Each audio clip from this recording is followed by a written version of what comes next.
Rajesh law centre में आप लोगों का स्वागत है। आज हम लोग एक बहुत महत्वपूर्ण एवं रोचक कानून पर चर्चा करेंगे। वो है उत्तर प्रदेश अवैध तरीके से विधिविरुद्ध तरीके से धर्म परिवर्तन को प्रतिषेध करने के लिए 2021 में लाया गया कानून, जिसमें यदि कोई व्यक्ति अब धर्म परिवर्तन करता है यानी एक धर्म से दूसरे धर्म में कन्वर्जन करता है तो कुछ दशाओं में उसे दंडित करने का प्रावधान है। कुछ दशाओं में उसे दंडित करने का प्रावधान है। असल में इस पे कई सारे पहलू हैं। एक तो हमें देखना है कि क्या भारतीय संविधान धर्म की स्वतंत्रता की जो छूट देता है वो कितनी सीमा तक छूट है। क्या धर्म की स्वतंत्रता की छूट में धर्म परिवर्तन भी शामिल है, धर्म परिवर्तन शामिल है या नहीं शामिल है। ठीक, इस पे इलाहाबाद उच्च न्यायालय का जजमेंट भी आ चुका है और इस पे उत्तर प्रदेश सरकार ने कानून भी बनाया 2021 में और 2024 में उसमें फिर से संशोधन करके सजा में बढ़ोतरी करके अधिकतम आजीवन कारावास तक का सजा का प्रावधान, यानी धर्म परिवर्तन करने पे अधिकतम आजीवन कारावास तक की सजा का प्रावधान कर दिया। पीड़ित व्यक्ति को भी 5 लाख रुपए तक मुआवजा दिलाए जाने का भी प्रावधान है। मैं सभी प्रोविजन को स्टेप बाय स्टेप करके बताऊंगा और ये भी आपको समझाऊंगा कि क्या कोई व्यक्ति अगर धर्म परिवर्तन करना चाहता है तो कर सकता है या नहीं कर सकता है, या केवल शादी करने के लिए धर्म परिवर्तन करना है, चाहे लड़की को करना हो चाहे लड़के को करना हो, चाहे हिंदू से मुस्लिम, मुस्लिम से हिंदू, हिंदू से ईसाई, ईसाई से हिंदू, किसी में भी करना है। ठीक है। और जो पुजारी, पादरी और मौलवी हैं, हिंदू धर्म में पुजारी, मुस्लिम धर्म में मौलवी और ईसाई में पादरी, ये मीडिएटर का काम करते हैं जो एक धर्म से दूसरे धर्म में शादी को संपन्न कराएंगे। इनके लिए क्या जिम्मेदारी है, इनके लिए क्या सजा का प्रावधान है, इन सभी पे करके स्टेप बाय स्टेप चर्चा करेंगे। बट सारी बातें एक वीडियो में तो पॉसिबल नहीं है। यहाँ धर्म परिवर्तन पे सजाएं क्या है उस पर हम चर्चा करेंगे, बाकी और वीडियो इस पे एक एक करके लाऊंगा। दूसरी बात, हमारे यहाँ पीसीएसजे, एपीओ, एचजेएस की तैयारी भी कराई जाती है, यानी जो बच्चे एलएलबी कर रहे हैं या कर चुके हैं या करने के लिए सोच रहे हैं उनके लिए एक सुनहरा अवसर होता है कि वो अपने कैरियर को उज्जवल बनाने के लिए प्रैक्टिस करने के साथ साथ अगर वो चाहें तो अधिकारी के रूप में अपने को उच्च पदों पर सुशोभित कर सकते हैं। उसके लिए उन्हें तैयारी करनी होगी पीसीएसजे की, जिससे वो सिविल जज जूनियर डिवीजन बनेंगे, प्रमोशन होकर के अपना जिला जज तक जा सकते हैं। एपीओ की तैयारी करेंगे तो लोक सहायक अभियोजन अधिकारी बनेंगे।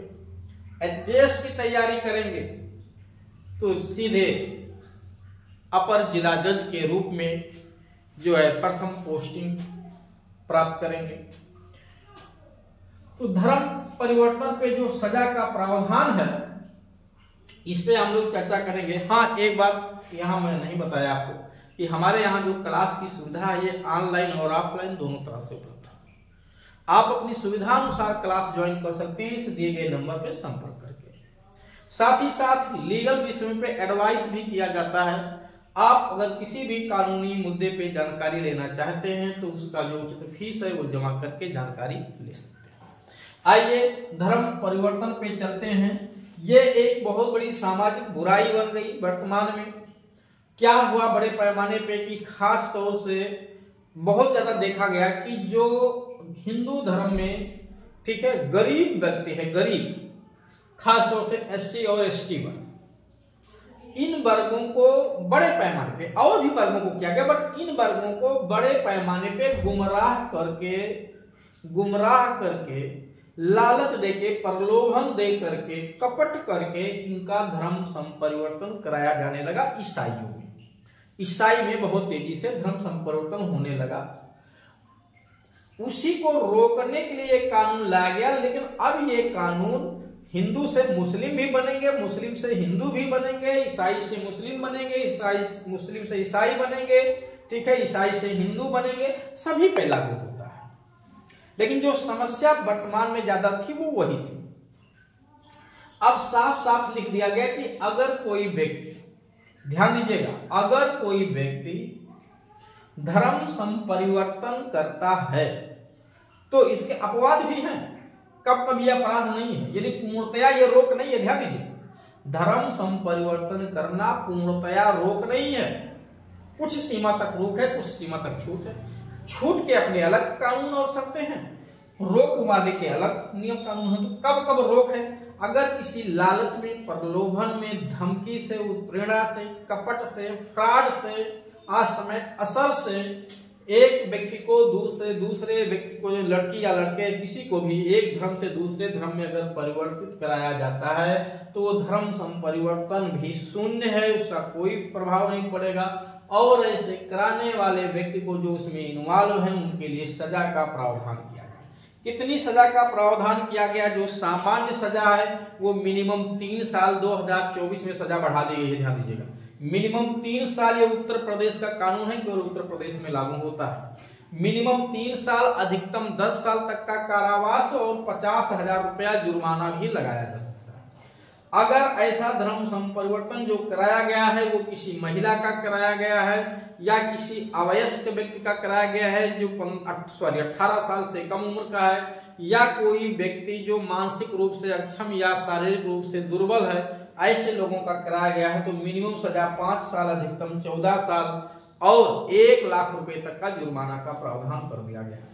यहाँ पे पहले सजा एक कम थी, 2021 के एक्ट में मिनिमम 3 की जगह 1 साल था, 10 साल की जगह 5 साल था और ये 50,000 की जगह 15,000 रुपए था।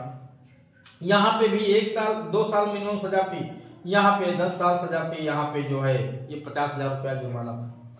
7 साल अगर सामूहिक रूप से धर्म संपरिवर्तन कराया जाता है, सामूहिक रूप से कराया जाता है तो मिनिमम सजा 7 साल है, मैक्सिमम 14 साल है और मिनिमम 1 लाख रुपया जुर्माना है। ध्यान दीजिएगा, मिनिमम 1 लाख रुपया जुर्माना है, इससे ज्यादा भी हो सकता है। अगर सामूहिक रूप से धर्म संपरिवर्तन कराया जाता है गलत तरीके से, जो मैंने भी बताया है, फ्रॉड, गलत या कपट, दुर्व्यवतेशन, कपट मूत्र से लालच देके, प्रलोभन देकर, ठीक है, इस तरह पे।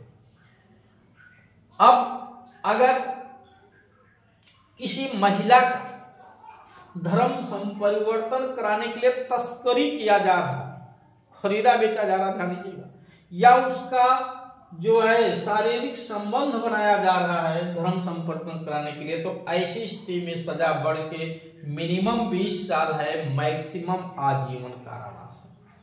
मिनिमम 20, मैक्सिमम आजीवन कारावास। ये काफी चर्चा का विषय रहा जो संशोधन हुआ 2024 में। क्लियर हो गया? अगर कोई व्यक्ति ऐसे विदेशी संस्थाओं से कोई लाभ लेता है, धनीय लाभ प्राप्त, धन के रूप में कोई लाभ प्राप्त करता है धर्म संपरिवर्तन को बढ़ावा देने के लिए, तो वहां भी मिनिमम सजा, कम से कम सजा 7 साल, अधिकतम 14 साल है और 10 लाख रुपया जुर्माने का प्रावधान है। सबसे ज्यादा जुर्माना 10 लाख रुपया इस एक्ट में और सबसे ज्यादा सजा आजीवन कारावास है। और ऐसे जो पीड़ित व्यक्ति है, पीड़ित व्यक्ति को इसमें 5 लाख रुपया कंपनसेशन दिलाए जाने का भी प्रावधान किया गया, ध्यान दीजिएगा। अधिकतम है ये 5 लाख रुपया और उसी आरोपी से दिलाया जाएगा।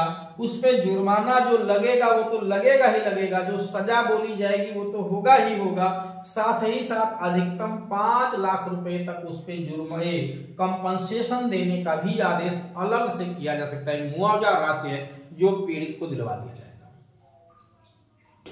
क्लियर हो गया? अब प्रश्न ये है कि अगर कोई संस्था वगैरह लगी हुई है इस अपराध को करने में, तो धारा 10 इस एक्ट के कहते हैं कि उस संस्था को भी दंडित किया जाएगा और सामान्य व्यक्तियों को पनिश करने की बात जो लिखी हुई, जो मैंने बताया है, ये धारा 5 में है उस अधिनियम में, ठीक है। उत्तर प्रदेश विधिवत रूप से धर्म संपरिवर्तन प्रतिषेध अधिनियम की धारा 5 में ये सजा का उल्लेख किया गया है, ठीक है। कोई भी व्यक्ति FIR लॉन्च करा सकता है, कोई भी व्यक्ति FIR लॉन्च करा सकता है। पहले तो था पीड़ित या उसके सगे संबंधी करा सकते थे, अब किसी भी व्यक्ति को छूट दे दिया गया है FIR लॉन्च कराने की, ध्यान दीजिएगा। अब प्रश्न यह है कि जो धर्म परिवर्तन करना है हमें, कब कब धर्म परिवर्तन कर सकता है कोई व्यक्ति, कोई अपराध नहीं है। कब कब धर्म परिवर्तन किया जा सकता है, कोई अपराध नहीं है। उसके लिए क्या नियम कानून है, तो इसको मैं दूसरे वीडियो में आप लोगों को समझाऊंगा।